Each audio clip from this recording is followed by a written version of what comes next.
The surprising power of atomic habits. The fate of rare or British cycling changed one day in 2003. The organization, which was the governing body for professional cycling in Great Britain, had recently hired Dave Brailsford as its new performance director.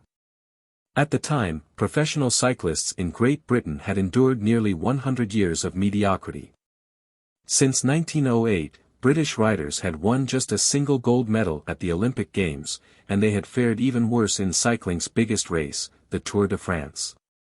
In 110 years, no British cyclist had ever won the event. In fact, the performance of British riders had been so underwhelming that one of the top bike manufacturers in Europe refused to sell bikes to the team because they were afraid that it would hurt sales if other professionals saw the Brits using their gear. Brailsford had been hired to put British cycling on a new trajectory. What made him different from previous coaches was his relentless commitment to a strategy that he referred to as esrasati gn Arsenal / which was the philosophy of searching for a tiny margin of improvement in everything you do. Brailsford said, the whole principle came from the idea that if you broke down everything you could think of that goes into riding a bike, and then improve it by 1%, you will get a significant increase when you put them all together. Brailsford and his coaches began by making small adjustments you might expect from a professional cycling team. They redesigned the bike seats to make them more comfortable and rubbed alcohol on the tires for a better grip. They asked riders to wear electrically heated overshorts to maintain ideal muscle temperature while riding and used biofeedback sensors to monitor how each athlete responded to a particular workout. The team tested various fabrics in a wind tunnel and had their outdoor riders switch to indoor racing suits, which proved to be lighter and more aerodynamic. But they didn't stop there. Brailsford and his team continued to find 1% improvements in overlooked and unexpected areas. They tested different types of massage gels to see which one led to the fastest muscle recovery. They hired a surgeon to teach each rider the best way to wash their hands to reduce the chances of catching a cold. They determined the type of pillow and mattress that led to the best night's sleep for each rider. They even painted the inside of the team truck white, which helped them spot little bits of dust that would normally slip by unnoticed but could degrade the performance of the finely tuned bikes. As these and hundreds of other small improvements accumulated, the results came faster than anyone could have imagined. Just 5 years after Brailsford took over, the British cycling team dominated the road and track cycling events at the 2008 Olympic Games in Beijing, where they won an astounding 60% of the gold medals available. 4 years later, when the Olympic Games came to London, the Brits raised the bar as they set 9 Olympic records and 7 world records. That same year, Bradley Wiggins became the first British cyclist to win the Tour de France. The next year, his teammate Chris Froome won the race, and he would go on to win again in 2015, 2016, and 2017, giving the British team 5 Tour de France victories in 6 years. During the 10-year span from 2007 to 2017, British cyclists won 178 World Championships and 66 Olympic or Paralympic gold medals and captured 5 Tour de France victories in what is widely regarded as the most successful run in cycling history. How does this happen? How does a team of previously ordinary athletes transform into world champions with tiny changes that, at first glance, would seem to make a modest difference at best? Why do small improvements accumulate? It is so easy to overestimate the importance of one defining moment and underestimate the value of making small improvements on a daily basis. Too often, we convince ourselves that massive success requires massive action. Whether it is losing weight, building a business, writing a book, winning a championship, or achieving any other goal, we put pressure on ourselves. 0 pounds, make some earth-shattering improvement that everyone will talk about. Meanwhile, improving by 1% isn't particularly notable, sometimes it isn't even noticeable, but it can be far more meaningful. Run. The difference a tiny improvement can make over time is astounding. Here's how the math works out: if you canajet 1% / better gawi day for von.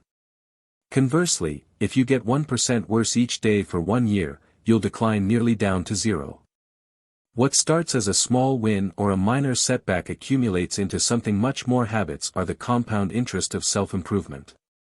The same way that money multiplies through compound interest, the effects of your habits multiply as you repeat them. They seem to make little difference on any given day, and yet the impact they deliver over the months and years can be enormous.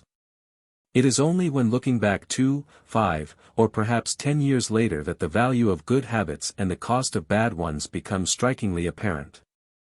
This can be a difficult concept to appreciate in daily life. We often dismiss small changes because they don't seem to matter very much in the moment. If you save a little money now, you're still not a millionaire. If you go to the gym 3 days in a row, you're still out of shape. If you study Mandarin for an hour tonight, you still haven't learned the language. We make a few changes, but the results never seem to come quickly, and so we slide back into our previous routines. Unfortunately, the slow pace of transformation also makes it easy to let a bad habit slide. If you eat an unhealthy meal today, the scale doesn't move much. If you work late tonight and ignore your family, they will forgive you. If you procrastinate and put your project off until tomorrow, there will usually be time to finish it later. A single decision is easy to dismiss. But when we repeat 1% errors, day after day, by replicating poor decisions, duplicating tiny mistakes, and rationalizing little excuses, our small choices compound into toxic results. It's the accumulation of many missteps, a 1% decline here and there, that eventually leads to a problem. The impact created by a change in your habits is similar to the effect of shifting the route of an airplane by just a few degrees. Imagine you are flying from Los Angeles to New York City. If a pilot leaving from LAX adjusts the heading just 3.5 degrees south, you will land in Washington, D.C., instead of New York. Such a small change is barely noticeable at takeoff, the nose of the airplane moves just a few feet, but when magnified across the entire United States, you end up hundreds of miles apart. Similarly, a slight change in your daily habits can guide your life to a very different destination. Making a choice, that is. That said, it doesn't matter how successful or unsuccessful you are right now. What matters is whether your habits are putting you on the path toward success. You should be far more concerned with your current trajectory than with your current results. If you're a millionaire but you spend more than you earn each month, then you're on a bad trajectory. If your spending habits don't change, it's not going to end well. Conversely, if you're broke, but you save a little bit every month, then you're on the path toward financial freedom, even if you're moving slower than you'd like. Repeat. If you want to predict where you'll end up in life, all you have to do is follow the curve of tiny gains or tiny losses, and see how your daily choices will compound 10 or 20 years down the line. Are you spending less than you earn each month? Are you making it into the gym each week? Are you reading books and learning something new each day? Tiny battles like these are the ones that will define your future self. Time magnifies the margin between success and failure. It will multiply whatever you feed it. Good habits make time your ally, bad habits make time your enemy. Habits are a double-edged sword. Bad habits can cut you down just as easily as good habits can build you up, which is why understanding the details is crucial. You need to know how habits work and how to design them to your liking, so you can avoid the dangerous half of the blade. What progress is really like. Imagine that you have an ice cube sitting on the table in front of you. The room is cold and you can see your breath. It is currently 25 degrees. Ever so slowly, the room begins to heat up. 26 degrees. 27. 28. The ice cube is still sitting on the table in front of you. 29 degrees. 30. 31. Still, nothing has happened. Then, 32 degrees. The ice begins to melt. A 1-degree shift, seemingly no different from the temperature increases before it, has unlocked a huge change. Breakthrough moments are often the result of many previous actions, which build up the potential required to unleash a major change. This pattern shows up everywhere. Cancer spends 80% of its life undetectable, then takes over the body in months. Bamboo can barely be seen for the first 5 years as it builds extensive root systems underground before exploding 90 feet into the air within 6 weeks. Similarly, habits often appear to make no difference until you cross a critical threshold and unlock a new level of performance. In the early and middle stages of any quest, there is often a valley of disappointment. You expect to make. This is one of the core reasons why it is so hard to build habits that last. People make a few small changes, fail to see a tangible result, and decide to stop. You think, I've been running every day for a month, so why can't I see any change in my body? Once this kind of thinking takes over, it's easy to let good habits fall by the wayside. But in order to make a meaningful difference, habits need to persist long enough to break through this plateau, what I call the plateau of latent potential. If you find yourself struggling to build a good habit or break a bad one, it is not because you have lost your ability to improve. It is often because you have not yet crossed the plateau of latent potential. Complaining about not achieving success despite working hard is like complaining about an ice cube not melting when you heated it from 25 to 31 degrees. Your work was not wasted, it is just being stored. All the action happens at 32 degrees. The outside world only sees the most dramatic event rather than all that preceded it. But you know that it's the work you did long ago, when it seemed that you weren't making any progress, that makes the jump today possible. It is the human equivalent of geological pressure. Two tectonic plates can grind against one another for millions of years, the tension slowly building all the while. Then, one day, they rub each other once again, in the same fashion they have for ages, but this time the tension is too great. An earthquake erupts. Change can take years, before it happens all at once. Mastery requires patience. The San Antonio Spurs, one of the most successful teams in NBA history, have a quote from social reformer Jacob Riis hanging in their locker room: "When nothing seems to help, I go and look at a stonecutter hammering away at his rock, perhaps 100 times without as much as a crack showing in it. Yet at the 101st blow it will split in two, and I know it was not that last blow that did it, but all that had gone before." The plateau of latent potential. All big things come from small beginnings. The seed of every habit is a single, tiny decision. But as that decision is repeated, a habit sprouts and grows stronger. Roots entrench themselves and branches grow. The task of breaking a bad habit is like uprooting a powerful oak within us. And the task of building a good habit is like cultivating a delicate flower one day at a time. But what determines whether we stick with a habit long enough to survive the plateau of latent potential and break through to the other side? What is it that causes some people to slide into unwanted habits and enables others to enjoy the compounding effects of good ones? Forget about goals, focus on systems instead.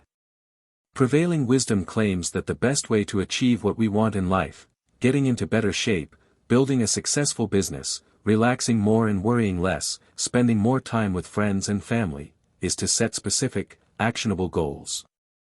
For many years, this was how I approached my habits, too. Each one was a goal to be reached. I set goals for the grades I wanted to get in school, for the weights I wanted to lift in the gym, for the profits I wanted to earn in business. I succeeded at a few, but I failed at a lot of them. Eventually, I began to realize that my results had very little to do with the goals I set and nearly everything to do with the systems I followed. What's the difference between systems and goals? It's a distinction I first learned from Scott Adams, the cartoonist behind the Dilbert comic. Goals are about the results you want to achieve. Systems are about the processes that lead to those results. Degree: if you're a coach, your goal might be to win a championship.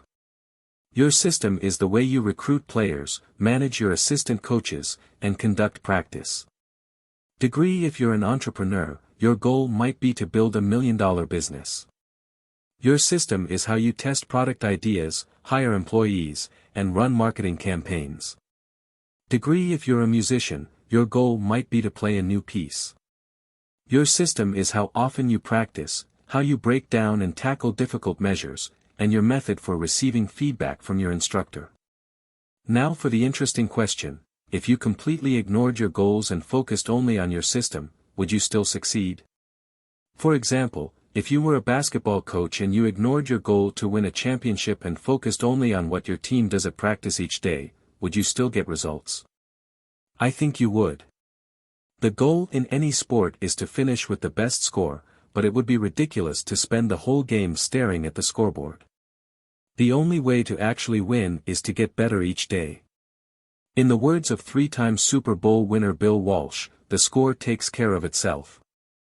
The same is true for other areas of life. If you want better results, then forget about setting goals.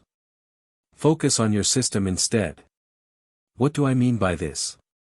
Are goals completely useless? Of course not. Goals are good for setting a direction, but systems are best for making progress. A handful of problems arise when you spend too much time thinking about your goals and not enough time designing your systems. Goal setting suffers from a serious case of survivorship bias. We concentrate on the people who end up winning, the survivors, and mistakenly assume that ambitious goals led to their success while overlooking all of the people who had the same objective but didn't succeed. Every Olympian wants to win a gold medal. Every candidate wants to get the job. And if successful and unsuccessful people share the same goals, then the goal cannot be what differentiates the winners from the losers. It wasn't the goal of winning the Tour de France that propelled the British cyclists to the top of the sport. Presumably, they had wanted to win the race every year before, just like every other professional team. The goal had always been there. It was only when they implemented a system of continuous small improvements that they achieved a different outcome. If you summon the energy to tidy up, then you will have a clean room, for now. But if you maintain the same sloppy, pack-rat habits that led to a messy room in the first place, soon you will be looking at a new pile of clutter and hoping for another burst of motivation. You're left chasing the same outcome because you never changed the system behind it. You treated a symptom without addressing the cause. Achieving a goal only changes your life for the moment. That's the counterintuitive thing about improvement. We think we need to change our results, but the results are not the problem. What we really need to change are the systems that cause those results. When you solve problems at the results level, you only solve them temporarily. In order to improve for good, you need to solve problems at the systems level. Fix the inputs and the outputs will fix themselves. The implicit assumption behind any goal is this: once I reach my goal, then I'll be happy. The problem with a goals-first mentality is that you're continually putting happiness off until the next milestone. I've slipped into this trap so many times I've lost count. For years, happiness was always something for my future self to enjoy. I promised myself that once I gained 20 pounds of muscle or after my business was featured in the New York Times, then I could finally relax. Furthermore, goals create an either-or conflict: either you achieve your goal and are successful or you fail and you are a disappointment. You mentally box yourself into a narrow version of happiness. This is misguided. It is unlikely that your actual path through life will match the exact journey you had in mind when you set out. It makes no sense to restrict your satisfaction to one scenario when there are many paths to success. A systems-first mentality provides the antidote. When you fall in love with the process rather than the product, you don't have to wait to give yourself permission to be happy. You can be satisfied anytime your system is running. And a system can be successful in many different forms, not just the one you first envision. Finally, a goal-oriented mindset can create a yo-yo effect. Many runners work hard for months, but as soon as they cross the finish line, they stop training. The race is no longer there to motivate them. When all of your hard work is focused on a particular goal, what is left to push you forward after you achieve it? This is why many people find themselves reverting to their old habits after accomplishing a goal. The purpose of setting goals is to win the game. The purpose of building systems is to continue playing the game. True long-term thinking is goal-less thinking. It's not about any single accomplishment. It is about the cycle of endless refinement and continuous improvement. Ultimately, it is your commitment to the process that will determine your progress. A system of atomic habits. If you're having trouble changing your habits, the problem isn't you. The problem is your system. Bad habits repeat themselves again and again not because you don't want to change, but because you have the wrong system for change. You do not rise to the level of your goals. You fall to the level of your systems. Focusing on the overall system, rather than a single goal, is one of the core themes of this book. It is also one of the deeper meanings behind the word atomic. By now, you've probably realized that an atomic habit refers to a tiny change, a marginal gain, a 1% improvement. But atomic habits are not just any old habits, however small. They are little habits that are part of a larger system. Just as atoms are the building blocks of molecules, atomic habits are the building blocks of remarkable results. Habits are like the atoms of our lives. Each one is a fundamental unit that contributes to your overall improvement. At first, these tiny routines seem insignificant, but soon they build on each other and fuel bigger wins that multiply to a degree that far outweighs the cost of their initial investment. They are both small and mighty. This is the meaning of the phrase atomic habits, a regular practice or routine that is not only small and easy to do, but also the source of incredible power, a component of the system of compound growth.